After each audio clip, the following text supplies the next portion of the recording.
first of all, well, I mean, obviously they had a horrendous defeat to Burnley over the weekend. What do you make of that, though, Sam? Well, you can get beat, but you can't keep getting beat by too many.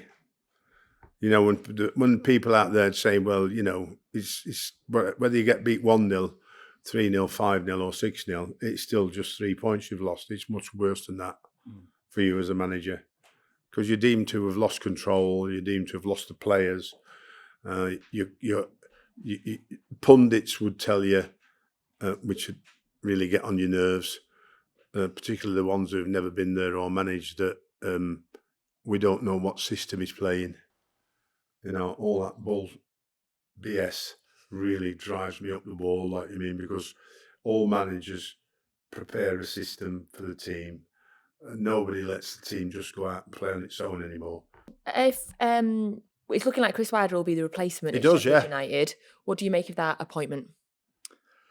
Yeah, it makes sense on a lot of levels. Obviously knows the club and what the level is. You want to get back in, I'm sure, so that'd be key for him. So he's going to be enthusiastic and he's going to give it his all. But it's difficult when managers lose their jobs. You don't want to see it.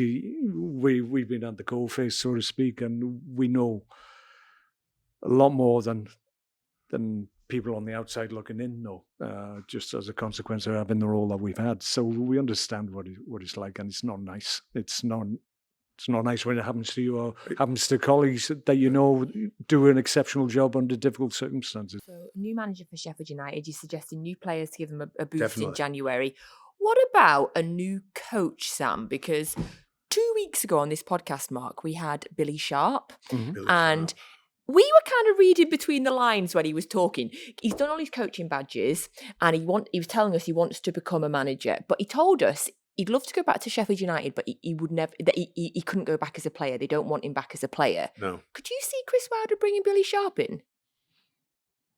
It depends on Chris's relationship with Billy and how good a coach he thinks he is, like you mean, because you need your responsibilities, as Mark will say, I pass responsibility on to my coaches to coach.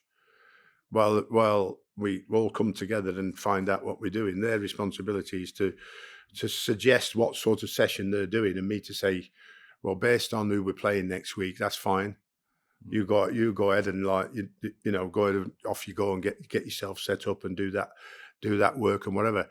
You know, can he, in his first job as a coach, go into that club, and they all know Billy Sharp is a player, and his first session he puts on, the players will suss him out. And they'll go. Irrespective of what kind of career you had as a player, you have to reinvent yourself as a coach, as a manager.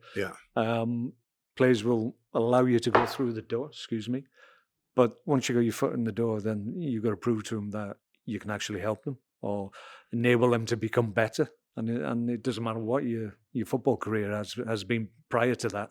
Once you step over the line, as they say, and you become on part of the management side, then players need to be convinced.